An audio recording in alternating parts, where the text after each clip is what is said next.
மாடு கோழி பன்னி இதெல்லாம் செத்தா மனுஷன் வயிற்றுல புதைக்கிறாங்க. மனுஷன் செத்து போயிட்டா சுடுகாட்டில் புதைக்கிறாங்க. ஆனால் அந்த கறி சாப்பிட்டு சீரணாவத்துக்குள்ள 2 டப்பா தண்ணி ஊற்றிட்டு போய் கோயிலில் கடவுளை கும்பிட்றாங்க. ஆனால் ஒரு செத்த மனத்தை போய் இளவு போயிட்டு வந்தால் தீட்டு அப்படிங்கிறாங்க. ஆனால் தீட்டை பற்றி நீங்கள் பேசுறீங்க. தீட்டணும்னா மனுஷனோட மூளையை தான் தீட்டணும். எங்கே இருக்குது தீட்டு எனக்கு ஒன்றுமே தெரியல. அது கொஞ்சம் விலகஞ்சடினா வராது. நானே தீட்டு தான், நீயே தீட்டு தான். கோயிலில் மந்திரம் சொல்கிறோமே அத்தனை பேரும் தீட்டு தான். அம்மாவுக்கு தீட்டு போயிருந்ததுன்னா ஒரு உருவம் கூட உலகத்துக்கு வராது. அம்மாவுக்கு 10 மாதம் தீட்டு நின்னாதான் ஒரு உருவம் வெளியே வரும். அம்மாவுக்கு கல்யாணம் ஆச்சுன்னா ஒரு பொண்ணுக்கு குழந்தை இல்லைன்னு சொல்லிட்டு கோடிக்கணக்கில் செலவு பண்ணின்னு இருக்கிறாங்க இன்னைக்கு. அறியாமையாது. காரணம் என்னன்னா அந்த தீட்டு நின்னாதான் ஒரு உருவம் வெளியே வரும். அந்த உருவம் தான் ஆன்மீகம் பேசும். அந்த உருவம் தான் கெட்டதை செய்யும். அந்த உருவம் தான் நல்லதை செய்யும். அந்த உருவம் தான் பூஜை புனஸ்காரங்களும் செய்யும். அப்போ முழுக்க முழுக்க தீட்டு. தீட்டுன்றது என்ன அப்படின்னு முதல்ல யோசிக்கணும். ஒரு பணம் இறந்து நான் ஏதோ பெருமை சொல்றேன்னு யாரும் நினைக்கணும். ஆக்கப்பூர்வமான உண்மை. நான் முதல்ல சத்தியமான் பார்த்துக்கிட்டேன். சத்தியமான் பார்த்து சின்ன வயசுல பார்த்தேன்.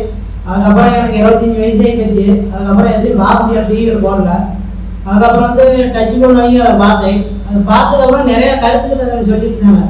நானும் அந்த மாரி ஒரு யோகியா ஆகணும்னு ஆசைப்பட்டேன். நிறைய வீடியோங்களை பார்த்தேன், ஆயிரக்கணக்கான வீடியோங்களை பார்த்தேன். எந்த ஒரு ஆன்மீகவாதியும் மனசை தொடர மாரி ஒரு விஷயத்த சொல்ல. ஐயாவோட வீடியோ பார்த்து இப்பதான் சொன்னாரு, பிள்ளைகள் பணமா பார்க்கக்கூடாது, பாசமா பார்க்கணும் அப்படின்னு சொன்னாரு. எங்க அப்பா அம்மா என்னை பணமா தான் பார்த்தாங்க. எங்க அப்பாவுக்கு 5 பிள்ளைங்க, 2 பொண்ணு, 3 பசங்க. 34 வயசாகுது எனக்கு. இது வரைக்கும் நான் கூட்டு குடும்பமா தான் இருக்கிறோம். மாசம் 25,000 தறி வட்டி சம்பாதிச்சுருவேன். விசை தெரி பட்டி சேரி எழுத படிக்கலாம் தெரியாது. ஸ்கூல் போனது கிடையாது. அதனால எனக்கு வார 700 ரூபா காசு கொடுப்பாங்க. எனக்கு கல்யாணம் பண்ணி ஒரு பொண்ணு இருக்குது.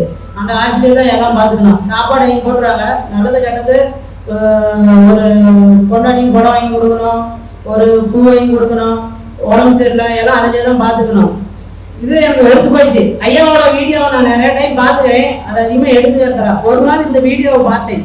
பிள்ளைங்களை பணமா பார்க்கக்கூடாது, குணமா தான் பாசமா தான் பார்க்கணும் அப்படின்னு சொன்னாங்க. அன்னைக்கே ஐயா என் மனசுக்குள்ள ஓடி வந்துட்டாரு. அன்னையிலிருந்து 2 வருஷமா அவருடைய வீடியோவை பார்த்தேன். என் செல்ல தொட்டிங்கன்னா யூடியூப் பார்த்தா அவருடைய வீடியோ தான் வரும். அன்னைக்கே நான் நினைச்சேன், ஐயா அந்த பிரபஞ்சத்தில் இருக்கிற 84,000 கோடி சீவராஜ்யம் எவனுக்கு தன்னுடைய உயிரை நினைக்கிறானே அவன் தான் மனிதன் அப்படின்னு சொன்னாரு. அன்னையிலிருந்து நான் கறி விட்டேன். இப்போ 2 வருஷம் ஆகுது கறி விட்டேன். எதுவுமே சாப்பிடல. ஒரு நாள் எங்க தம்பி நண்டு குடிச்சிட்டாங்க. எங்க அம்மா கேட்டுச்சு, ஏடா மாட்டுக்கு இருக்க மாட்டேங்கிற, ஆட்டுக்கு இருக்க மாட்டேங்கிற, கோழி இருக்க மாட்டேங்கிற, இந்த நண்டு ரசமாவது போடுறோம் அப்படின்ச்சு. நான் சொன்னேன், இப்போ குடிச்சுன்னா காலையில் நான் செத்து போயிடுவேன் அப்படின்னு. அதனால அன்னையிலிருந்து என்ன கட்டாயப்படுத்துறதே இல்லை. அதனால தான் நான் ருத்ரரசமும் பாட்டேன். ஐயா இதுக்குமா விளக்கம் கொடுத்தாரு. உபதேசம் ஆகிட்டா இதையும் நான் அர்த்தம் விடுவேன். அதனால ஐயா அந்த சிவவாங்கிற பாடலாம் அர்த்தம் சொன்னாரு. ஓடி ஓடி ஓடி ஓடி உட்கார்ந்த ஜோதியே நாடி நாடி நாடி நாடி நாட்களும் பல கழிந்தன. வாடி வாடி வாடி வாடி மாடு போன மாந்தர்கள் போல ஓடி ஓடி ஓடி ஓடி என்று இருந்த ஓடியே. அப்ப மனிதன் கூட இறைவனே இருக்கிறான் அப்படின்னு ஐயா சொல்லிருக்கிறார். அதை நான் தெரிஞ்சுக்கிட்டேன். அது மட்டும் இல்லாம போன வருஷம் மார்ச் மாசம் கொரோனாவில் கைகாலெல்லாம் நடக்குது. ஏன் நடக்குதுன்னு தெரியல எனக்கு ஒன்றும். பிரணாயாமம் பண்ணுங்க, மூச்சு பயிற்சி பண்ணுங்க, கொரோனா வராது. எனக்கு நடப்பாத பழனிக்கு போய் காலெல்லாம் வலி எடுத்துருச்சு. வைரஸ் காய்ச்சல் காலெல்லாம் வலி எடுத்துருச்சு.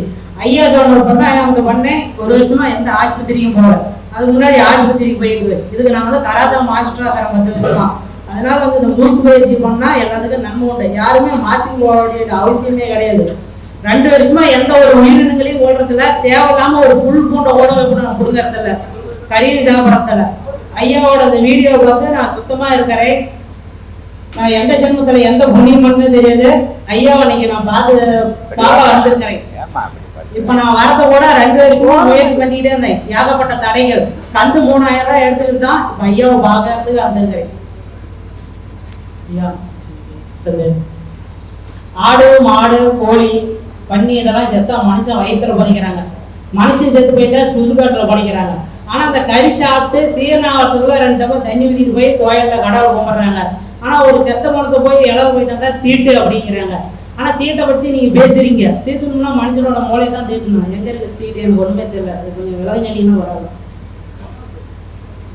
நானே தீட்டு தான், நீயே தீட்டு தான். கோயிலில் மந்திரம் சொல்கிறோமே அத்தனை பேரும் தீட்டு தான். அம்மாவுக்கு தீட்டு போயிருந்ததுன்னா ஒரு உருவம் கூட உலகத்துக்கு வராது. அம்மாவுக்கு 10 மாதம் தீட்டு நின்னாதான் ஒரு உருவம் வெளியே வரும். அம்மாவுக்கு கல்யாணம் ஆச்சுன்னா ஒரு பொண்ணுக்கு குழந்தை இல்லைன்னு சொல்லிட்டு கோடிக்கணக்கில் செலவு பண்ணின்னு இருக்கிறாங்க இன்னைக்கு. அறியாமை. அது காரணம் என்னன்னா அந்த தீட்டு நின்னாதான் ஒரு உருவம் வெளியே வரும். அந்த உருவம் தான் ஆன்மீகம் பேசும், அந்த உருவம் தான் கெட்டதை செய்யும், அந்த உருவம் தான் நல்லதை செய்யும், அந்த உருவம் தான் பூஜை புனஸ்காரங்களும் செய்யும். அப்போ முழுக்க முழுக்க தீட்டுன்றது என்ன அப்படின்னு முதல்ல யோசிக்கணும். ஒரு பணம் இறந்து போச்சுன்னா அதனுடைய உடல்ல இருந்து வெப்ப நீர் வெளிவரும். அது வெளிவரும்போது அதோட கிருமிகள் வெளியே வரும். அந்த கிருமிகள் வர்றதால அந்த 3 நாள் அதை எடுத்து போய் புதைக்கிற வரைக்கும் தான் தீட்டு ஒரு மனுஷனுக்கு. அதை பொச்சிட்டான்னா அன்னைக்கே தீட்டு போச்சு. அவன் பொச்சிட்டு குளிச்சிட்டான்னா அன்னைக்கே தீட்டு போச்சு.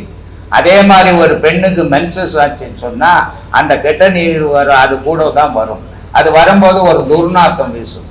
அதனால அந்த 3 நாள் கோவிலுக்கு போகக்கூடாது, அந்த 3 நாள் நல்லது கெட்டது செய்யக்கூடாது அப்படின்றதுக்காக தடுத்து வச்சுக்கிறத தவிர வாழ்நாள் ஃபுல்லாக தீட்டா இருந்தா ஒரு பெண்ணே தீட்டு, அந்த பெண்ணை வச்சு குடும்பத்தில் இருக்கிறவங்க எப்படி தீட்டு இல்லாத வெளியே வர முடியும்? இதெல்லாம் யோசிக்கணும். யோசித்தா தான் தெரியும், இல்லைன்னா தெரியாது. அதனால தான் சொல்றேன், ஆமை மாதிரி பொண்ணை வச்சுன்னு அநேக வேலை பூந்து வரையடா நீ எங்கடா போச்சு தீட்டுன்ற வைக்கிறது. அதனால ஆணா இருந்தாலும் பெண்ணா இருந்தாலும் அத்தனையுமே தீட்டு தான். தீட்டு இருந்தாதான் இந்த உலகம் இருக்கும், தீட்டு இல்லைன்னா இந்த உலகமே கிடையாது. அதனால இந்த தீட்டு தொடக்கூடாது. இவன் தாழ்ந்த ஜாதி, இவன் உயர்ந்த ஜாதி, எந்த ஜாதியும் கிடையாது. மனித ஜாதி ஒண்டிதான் உலகத்துல. நல்லவனா கெட்டவனா அது மட்டும் பார்க்கணுமே தவிர ஜாதியில தாழ்ந்தவன் உயர்ந்தவன், மதத்துல உயர்ந்தவன் தாழ்ந்தவன் எப்போதுமே கிடையாது. இவன் மனசால கெடுத்து வச்சு அவனும் அதையே பின்பற்றி வராங்க. அதனால அந்த கெடுக்கிறத விட்டு முடிஞ்ச அளவுக்கு நன்மை செய்யுங்க, முடியலன்னா தீமை செய்யறத ஒதுங்கி போயிடுங்க. இதுதான் இந்த உலகத்துக்கு நான் சொல்ற விஷயம். சக்தியே பராபரம் ஒன்றே தெய்வம், சகல உயிர் ஜீவனுக்கு அது மட்டுமே ஆச்சு. புத்தியில் நின்றவர்கள் புண்ணியோர்கள், பூதளத்திலே கோடியிலே ஒருவர்கள், பத்தியினால் மனமாகி தண்ணீர் நிற்பான், காலிலே மனதோட மாட்டான் பரமநாடி, சுற்றியே அடைந்திருந்தே சூச்சம் சுழியிலே நின்றார்கள். மோட்சம் என்று அகஸ்தியர் பாடல். அது மோட்சம் என்றது எங்கன்னா கோயிலா போறதால மோட்சம் கிடைக்காது, மன சந்தோஷம் கிடைக்கும். கோயிலுக்கு போகும்போது வீட்டில் பீரோவில் இருக்கிற 20 சவரத்தை எடுத்து போட்டு சாமி கும்பிட்டு போகிறோம். சாமி என்ன நீ எவ்வளோ போட்டுன்னு வந்த நகை போடாது, உங்களை வெளியே எடுத்து போகுது. சாமி போடுற பார்க்கறதுக்காக நீ போட்டுன்னு வரல, உன் சொந்தக்காரரு அங்கே கோயிலுக்கு வந்துக்கிறவங்க பார்க்கணுன்றதுக்காக போட்டுன்னு வந்தது. ஒரு கல்யாணத்துக்கு போனால் போட்டுக்கின்னு போ, சொந்தக்காரெல்லாம் பார்ப்பாங்க நீ வசதியாகிறேன்னு. தெய்வத்தை வழிபாடுற இடத்துல தூய்மையா இருக்கும், ஏற்றத்தாழ்வு இருக்கக்கூடாது. அதான் தெய்வ வழிபாடு. தெய்வ வழிபாடுன்றது உயர்ந்தவன் தாழ்ந்தவன் எதுவுமே அங்க கிடையாது. பணக்காரன் ஏழை எதையும் கடவுள் பார்க்கறது கிடையாது. தூய்மையான மனம் இருக்குதா உனக்கு, அதை மட்டும்தான் பார்க்கறாரு. அப்போ இந்த கோவில் எல்லாம் சுத்தி இங்க நீராடி அங்க நீராடி எங்க போனாலும் மோட்சம் கிடைக்காதுடா. சுழியிலே நின்னாலே மோட்சம். அதான் வைகுந்தம், அதான் கன்னியாகுமரி, அதான் முக்குடல், அதான் காசி. எல்லாமே இந்த ஒரு இடம். இவன் மனமாகப்பட்டது இங்க போய் நின்று போச்சுன்னா அவனுக்கு மோட்சம் உண்டு, மனமாகப்பட்டது மாறலேருந்துன்னா அவன் நாசம் உண்டு. அதனாலதான் அம்மா சொன்னாங்க, டேய் நல்ல கதிக்கு போவேடா நாசமா ஆயிடுவோடா. நாங்க நாசமா என்ன அர்த்தம், நல்ல கதி என்ன அர்த்தம்? மூச்சு வெளியே போனா நாசமா போயிடுவேன், மூச்சு உள்ள போனா நல்ல கதிக்கு போவேன். மூச்சு அடக்க கத்துங்க, அடக்க 2 மூக்க பிடிச்சா செத்து போயிடுவீங்க. வழிமுறையோட போனீங்கன்னா அது அடங்கிடும். அப்படி அடங்கினீங்கன்னா அது உங்க ஆயுள் பெருக்கம் வரும். அதனால அந்த மாதிரி வழியில போகும். ஐயா சொன்னாரு, ஊருக்குள்ள கோயில் இந்த ஊருக்கு பொறுப்படா, உனக்குள்ள எங்க இருக்கிறது சத்தியமானவங்கடா தேடி போயிரு அப்படின்னாரு. அதனால நான் 2 வருஷம் நடப்பாத பழனிக்கு போனேன். இந்த வருஷம் போகல, என்னை கூப்பிட்டாங்க. ஐயா சொன்ன அந்த இதான் சொன்னேன், ஊருக்குள்ள கோயில் இருக்கிறது ஊருக்கு பொறுமை, உனக்குள்ள இருக்கிறது சத்தியம்